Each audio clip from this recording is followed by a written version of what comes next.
آپ کے لیے اپنی اونچی کرسی پر بیٹھ کے بے روزگار نوجوانوں کی ناکامی کا مذاق اڑانا بہت آسان ہے۔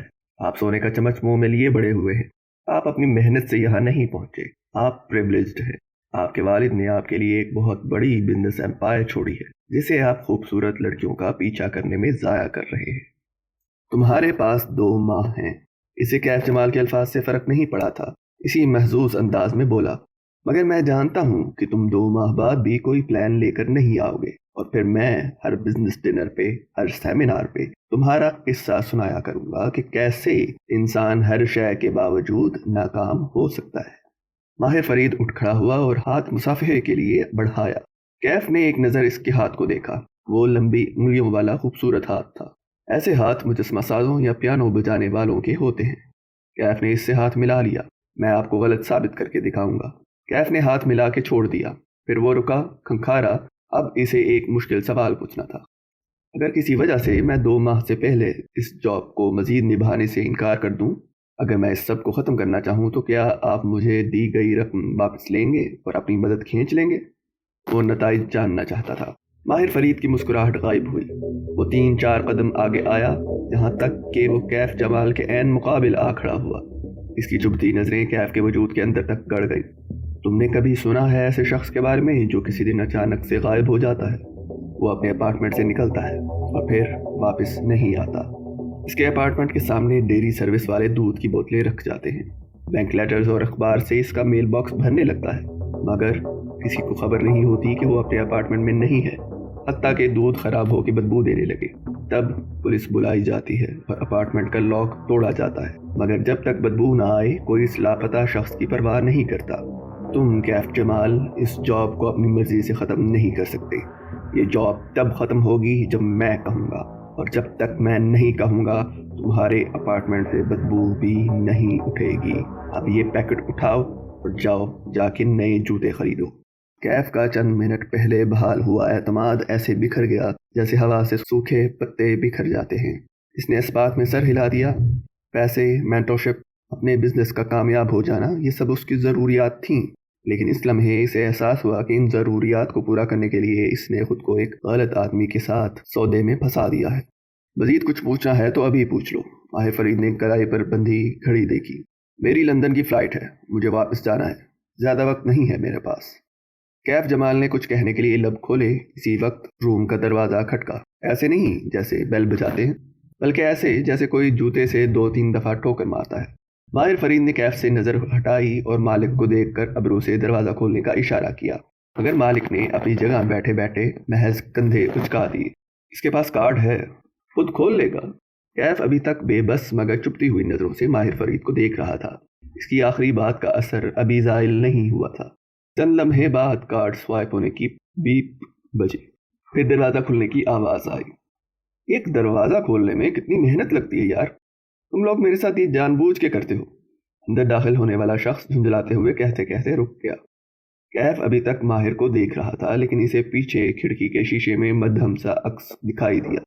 وہ ایک نوجوان تھا جس کے ہاتھ میں پکڑی پیپر ٹرے میں کافی کے ڈسپوزیبل کپ نظر آ رہے تھے۔ کیف جمال کو دیکھ کے نوارد نے نظریں جھکائیں، کپ گنے 1 2 3، پھر چہرہ اوپر اٹھا کے کمرے میں موجود افراد کی گنتی کی۔ اب کہ وہ بولا تو آواز میں معذرت تھی۔ مجھے نہیں معلوم تھا کہ یہاں ہم 4 لوگ ہوں گے۔ کیف جمال نے ماہر فرید سے نظریں ہٹائیں اور گردن موڑ کے اس شخص کی طرف دیکھا۔ کیف کو خود نہیں معلوم تھا کہ اس روز ہوٹل سویٹ میں 3 نہیں 4 ہوں گے۔ مبین منزل پہ موسم بہار اس سال اداس سا اترا تھا۔ بوگنویلیا کے درخت اپنے خوش رنگ پتوں کے باوجود مرجھائے ہوئے لگتے تھے۔ جب سے مالا کو ماں کے بھولنے کی بیماری کا علم ہوا تھا، اسے لگتا تھا کہ وہ ایک سرسبز باغ میں کھڑی ہے جس کو پانی لگانے والا یہاں کا راستہ بھول گیا ہے، اور اب وہ لہلہاتے درختوں کو دیکھ کے سوچ رہی ہے کہ کیا ان کو کوئی پانی لگائے گا یا یہ آہستہ آہستہ مرجھاتے جائیں گے۔ عصر باسی ہو چکی تھی اور شام کسی بھی پل دم توڑنے کو تیار تھی۔ مالا ہینڈز فری لگائے فون اونچا اٹھائے لان میں بیٹھی تھی۔ اسکرین پہ نظر آتی ماہی کمزور لگ رہی تھی، آنکھوں تلے ہلکے بجھا ہوا چہرہ، وہ تکیوں کے سہارے بیڈ پہ نیم دراز تھی۔ کیا کہا ڈاکٹر نے؟ تھوڑی سی سپاٹنگ ہوئی ہے مگر بیبی ٹھیک ہے۔ ماہی اداس لگ رہی تھی۔ مجھے مکمل بیڈ ریسٹ کا کہہ دیا گیا ہے۔ ویسے بھی ٹیسٹ ٹیوب بیبی ہے، رسکی پریگننسی ہے۔ ماہی تمہیں مکمل بیڈ ریسٹ کرنا ہے اب، اوکے؟ وہ فکر مندی سے اپنی چھوٹی بہن کو دیکھ رہی تھی۔ مالا میں پاکستان نہیں آ سکوں گی، مجھے سختی سے منع کیا گیا ہے سفر سے۔ اس کی آنکھوں میں آنسو تھے۔ شادی کے 5 سال میں ماہی کے 2 مس کیریج ہو چکے تھے، اس لیے اس کی یہ پریگننسی بہت ہائی رسک تھی۔ یار میں نے تمہیں پاکستان آنے کے لیے تب کہا تھا جب مجھے تمہاری کنڈیشن کا پتہ نہیں تھا، اور پھر تم یہاں آ کے کیا کر لو گی؟ ماں ذرا سا بھولتی ہی ہیں، ہم مینج کر لیں گے، لیکن اگر بیبی کو کچھ ہوا تو ماں سے زیادہ دکھی کوئی نہیں ہوگا۔ ماں نے 5 سال بیبی کے لیے دعائیں مانگی ہیں، عمرہ، حج، تہجد، نفل، بیبی کو کچھ نہیں ہونا چاہیے۔ اور پھر ہم آئیں گے نا کینیڈا؟ وہ نم آنکھوں سے مسکرا دی۔ ہاں پلیز تم لوگ آ جاؤ۔ اس کی آنکھوں میں امید جاگی۔ وہ مزید بات کرتی لیکن درمیان میں غیر شناسا نمبر سے واٹس ایپ پہ میسج ریسیو ہوا تو وہ چونک گئی۔ 1 منٹ ماہی کہہ کے چیٹ کھولی، پھر لبوں پہ مسکراہٹ بکھر گئی۔ اس نے میسج اونچا پڑھ کے سنایا، کیسی ہیں آپ کشمالہ؟ میں نے آپ کا نمبر اپنی والدہ سے لیا تھا، اگر آپ فارغ ہیں تو کیا میں آپ کو کال کر سکتا ہوں؟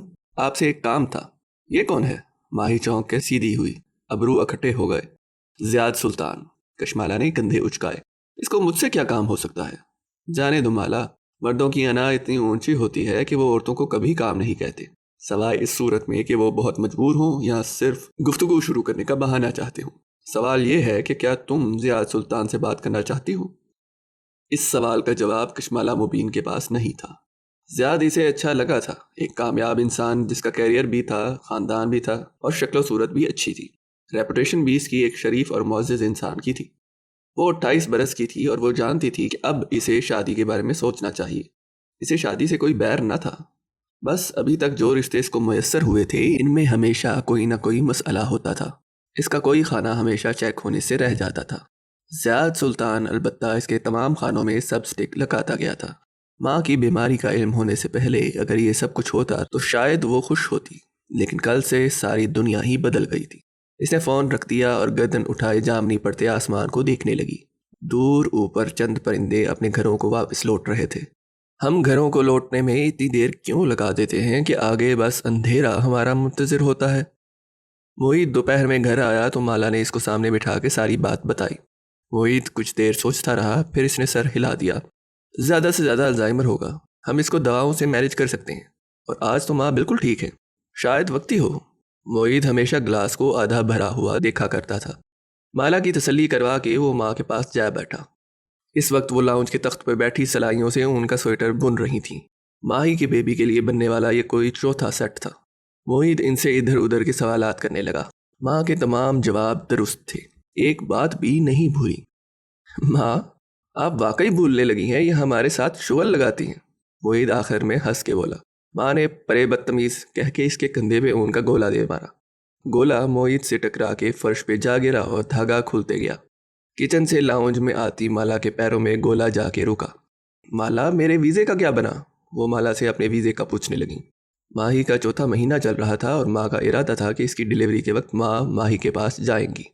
وہ کیسے اکیلی یہ وقت گزارے گی؟ ویزا جلد آ جائے گا ماں۔ وہ جھک کے گولا اٹھاتے ہوئے کھڑی ہوئی اور دھاگا لپیٹنے لگی۔ اس نے ویزا تب اپلائی کیا تھا جب وہ ایک ریسٹورانٹ کی کامیاب مینیجر تھی۔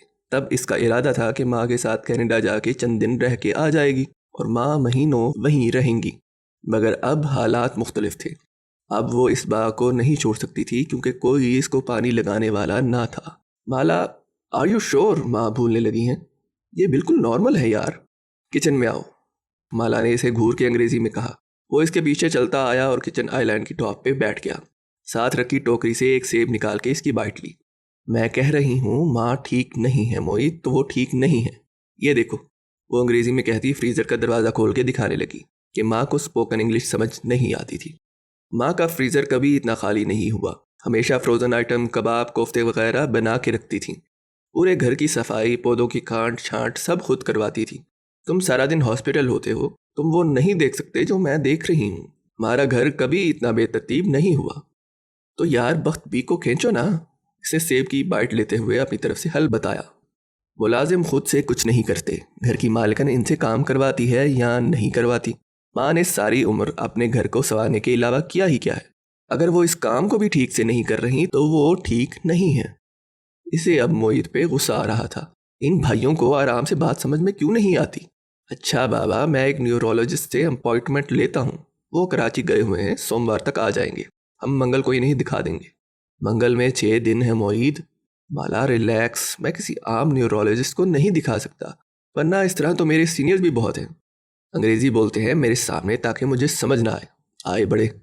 وہ لاؤنج میں بیٹھی سلائیاں چلاتے ہوئے ان کی آوازیں سن رہی تھیں۔ تب ہی بخت بھی باہر سے کچن میں داخل ہوئی تو معید نے انہیں روک لیا۔ آپ ذرا میری بات سنیں۔ اس کی آواز سخت ہو گئی۔ مجھے اچھی طرح معلوم ہے کہ آپ ماں کو میٹھا کھانے دیتی ہیں، میں ان کی شوگر جتنی کنٹرول کرنے کی کوشش کرتا ہوں، آپ ان کی چاپلوسی کے چکر میں اسے بڑھا دیتی ہیں۔ آج سے گھر میں میٹھا نہیں بنے گا، ورنہ میں آپ کا لحاظ نہیں کروں گا۔ کل کو ہمیں ماں کی گھٹنے کی سرجری کروانی پڑ گئی تو یہ شوگر کا کنٹرول نہ ہونا کتنا نقصان دہ ہو سکتا ہے، آپ کو احساس نہیں ہے اس بات کا۔ مالا چونک کے اسے دیکھنے لگی۔ بظاہر مالا کو وہ تسلی دے رہا تھا، مگر اندر سے وہ خود پریشان تھا۔ البتہ وہ ظاہر نہیں کرے گا۔ وہ ماں پہ گیا تھا۔ ماں کہتی تھی کہ معید اندر سے گہرا کنواں ہے، اور شاید مالا بھی ماں پہ ہی گئی تھی۔ اپنے غم کو اندر ہی اندر لے کر گھلتے رہنا ان دونوں کی عادت تھی۔ ماں ہی ایسی نہیں تھی۔ ماں کا کہنا تھا کہ وہ ان کے ابا پہ گئی تھی۔ ذرا کوئی اسے تنگ کرے، وہ آستینے چڑھا کے اگلے کی ساری دنیا الٹانے پہنچ جاتی تھی۔ وہ پریشان ہوتی تو دل میں نہیں رکھتی تھی، کمیونیکیٹ کرتی تھی، صاف صاف بول کے اس مسئلے کو حل کرتی تھی۔